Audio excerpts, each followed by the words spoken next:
Train Mumbai से दिल्ली के लिए रवाना हो गई थी। पर काशी के माँ बाप को नहीं पता था कि उन्हें एक रात जयपुर में भी बितानी पड़ेगी, जो शायद उनकी जिंदगी की सबसे भयानक रात होगी। ये बात तब की है जब 14 साल का काशी मुंबई में अपनी फैमिली के साथ रहता था। काशी के माँ बाप रमा और संजीव दोनों दिल्ली के रहने वाले थे और वो दोनों शादी के बाद काम के सिलसिले में मुंबई शिफ्ट हो गए थे। काशी दिल्ली बस एक ही बार गया था, जब वो 5 साल का था। बहुत सालों बाद काशी के पापा ने पूरी फैमिली के साथ एक ट्रिप प्लान की। वो अपने बेटे को दूसरी बार दिल्ली ले जाना चाहते थे ताकि वो अपने दादा दादी का घर देख पाए। मुंबई से ट्रेन रवाना हो चुकी थी। काशी मुस्कुराते हुए खिड़की के बाहर अंधेरे में झांक रहा था। उसकी माँ रमा उसके पास ही सो रही थी। सोते हुए रमा को एक सपना आया। अपने सपने में रमा को अपना छोटा बेटा नितिन दिखा। ये बात बहुत अजीब थी क्योंकि अपने छोटे बेटे नितिन को याद करना रमा बहुत पहले ही छोड़ चुकी थी। चलती ट्रेन में सो रही रमा के माथे से पसीना बहने लगा और एकदम से उसकी आंख खुल गई। काशी के पापा संजीव ने जब अपनी बीवी रमा को देखा तो वो बहुत घबराई हुई लग रही थी। संजीव ने पूछा कि उसे अचानक क्या हो गया है, पर रमा ने किसी को कुछ नहीं बताया और चुपचाप खिड़की की तरफ मुंह करके बैठ गई। कुछ ही देर में ट्रेन जयपुर स्टेशन पर रुक गई, लेकिन ट्रेन में कुछ टेक्निकल परेशानी आ गई थी, जिसकी वजह से सारे पैसेंजर्स को जयपुर में ही उतरना पड़ा, जिनमें काशी और उसकी फैमिली भी थी।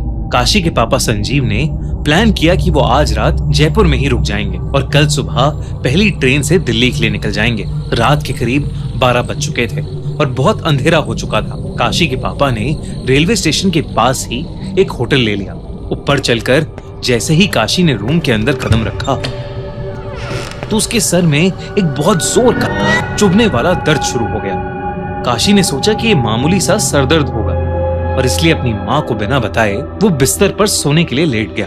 काशी और उसकी माँ रमा एक रूम में सो गए और उसके पापा दूसरे रूम में, लेकिन रमा को नींद ही नहीं आ रही थी। वो पूरे टाइम अपने छोटे बेटे नितिन के बारे में ही सोचती रही।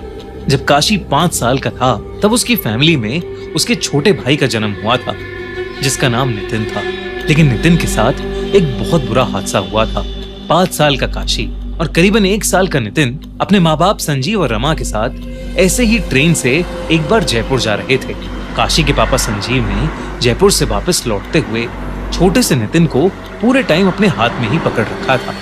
पर रात में करीब 2:30 बजे 2 मिनट के लिए संजीव की आंख लग गई। ट्रेन के छोटे से झटके से जब संजीव की आंख खुली तो नितिन उनके हाथ में नहीं था। ये देखकर संजीव ने जल्दी से रमा को नींद से उठाया और उसे सब कुछ बताया।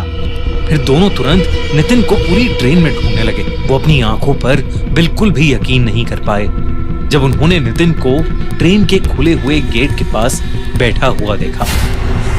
किसी को कुछ पता नहीं था कि वो वहां कैसे पहुंचा। रमा और संजीव का दिल जोर जोर से धड़कने लगा और वो लोग जैसे ही नितिन की तरफ आगे बढ़े, ट्रेन में एक और झटका लगा और नितिन ट्रेन के बाहर अंधेरे में गिरकर कहीं गायब हो गया। रमा की ये देखकर चीख निकल गई। उन्होंने फौरन चेन खींचकर ट्रेन रोकी और बाहर निकलकर नितिन को ढूंढने लगे, लेकिन वो कहीं नहीं मिला। काशी उस समय बहुत छोटा था और उसके माँ बाप ने नितिन के बारे में उसे कुछ नहीं बताया था। साल बीते और काशी को नितिन के बारे में कुछ भी याद नहीं रहा। यही वजह थी कि काशी को अपने छोटे भाई के बारे में कुछ नहीं पता था। ये सब सोचते सोचते रमा की आंखों में आंसू आने लगे थे। तभी उसे अपने बिस्तर के नीचे कुछ हिलता हुआ महसूस हुआ। वो चुपचाप बिना हिले पता लगाने की कोशिश कर रही थी कि उसकी नजर दीवार पर टंगी घड़ी पर गई। रात के 3:30 बज रहे थे। एकदम से होटल के रूम का टेम्परेचर गिरने लगा और रूम में बहुत तेज ठंड हो गई, जबकि बाहर गर्मी का मौसम था। रमा को जयपुर की गर्मी में तेज ठंड लग रही थी। रमा को कुछ बहुत अजीब लग रहा था। तभी रमा की पीठ के पीछे से एक आवाज आई, माँ, माँ पीछे मुड़कर मुझे देखो ना, मैं हूँ आपका नितिन। रमा के कान में कोई बहुत धीरे धीरे उसे पुकार रहा था और पीछे मुड़ने के लिए बोल रहा था। वो आवाज सुनकर रमा की रूह कांप गई। और डर के मारे रमा एक ही करवट में लेटी रही। रमा को ऐसा लगा कि जैसे उसका छोटा बेटा नितिन वाकई उसे पुकार रहा है। वो मुड़ने ही वाली थी पर रुक गई। रमा को कहीं से याद आया कि जब कोई आत्मा पुकारती है तो पीछे मुड़कर नहीं देखना चाहिए। कुछ देर तक आवाजें उसे यूं ही पुकारती रहीं, पर कुछ मिनटों बाद वो अपने आप बंद हो गईं। ठंड भी अब धीरे धीरे कम हो गई थी और उनके रूम का टेम्परेचर भी पहले की तरह नॉर्मल हो गया था। जब चीजें ठीक हुई तो काशी की माँ ने बड़ी हिम्मत करके पीछे मुड़कर देखा तो उसे वहां कोई नहीं दिखा। कोई था तो बस काशी। रमा ने देखा कि काशी का मुंह खुला हुआ है और उसकी आंखें ऊपर छत की तरफ देखे जा रही हैं। ऐसा लग रहा था कि मानो काशी का मुंह अटक गया हो। रमा ने काशी के माथे पर हाथ रख के देखा तो वो बुरी तरह तप रहा था।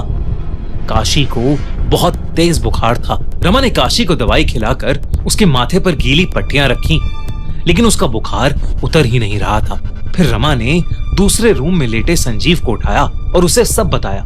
जब रमा और संजीव वापस कमरे में आए तो उन्होंने देखा कि काशी जोरों से कपकपा रहा है। ऐसा लग रहा था कि जैसे उसे दौरे पड़ रहे हों। अचानक से काशी की आंखें सफेद पड़ गईं और वो हवा में ऊपर झूलने लगा और तभी किसी बहुत ही छोटे बच्चे की हंसने की आवाज पूरे कमरे में गूंजने लगी। कमरे की सारी लाइट्स जलबुझ करने लगीं। वो लाइट्स भी जिन्हें कभी ऑन किया ही नहीं गया था। रमा और संजीव को कुछ समझ नहीं आ रहा था। संजीव जल्दी से होटल स्टाफ को चीखते हुए मदद के लिए बुलाने लगा। जैसे ही होटल का स्टाफ वहां आया वैसे ही काशी बेजान होकर बिस्तर पर गिर पड़ा और सारी लाइट्स ने भी जलबुझ करना बंद कर दिया। जब रमा काशी के पास गई तो काशी की आंखें बंद थीं। वो बिल्कुल भी रिएक्ट नहीं कर रहा था, इसलिए वो लोग तुरंत उसे पास के हॉस्पिटल ले जाने लगे। लेकिन जैसे ही काशी होटल से बाहर निकला उसकी आंखें अपने आप खुल गईं और उसका शरीर भी अब पहले की तरह तप नहीं रहा था। काशी को ज्यादा कुछ तो याद नहीं था, लेकिन उसने बताया कि उसे एक छोटा बच्चा अपने रूम की खिड़की पर बैठा दिखाई दिया था। उस रात रमा और संजीव काशी की ये बात सुनकर बहुत ज्यादा घबरा गए थे। किसी तरह उन्होंने पास के हॉस्पिटल में ही वो रात काटी और सुबह होते ही वो बस से दिल्ली के लिए निकल गए। काशी अब बिल्कुल ठीक था। ऐसा लग रहा था कि जैसे उसे कभी कुछ हुआ ही नहीं था। दिल्ली पहुंचने पर संजीव, काशी और रमा एक पंडित के पास गए और उन्होंने पूरी कहानी उन पंडित को बताई।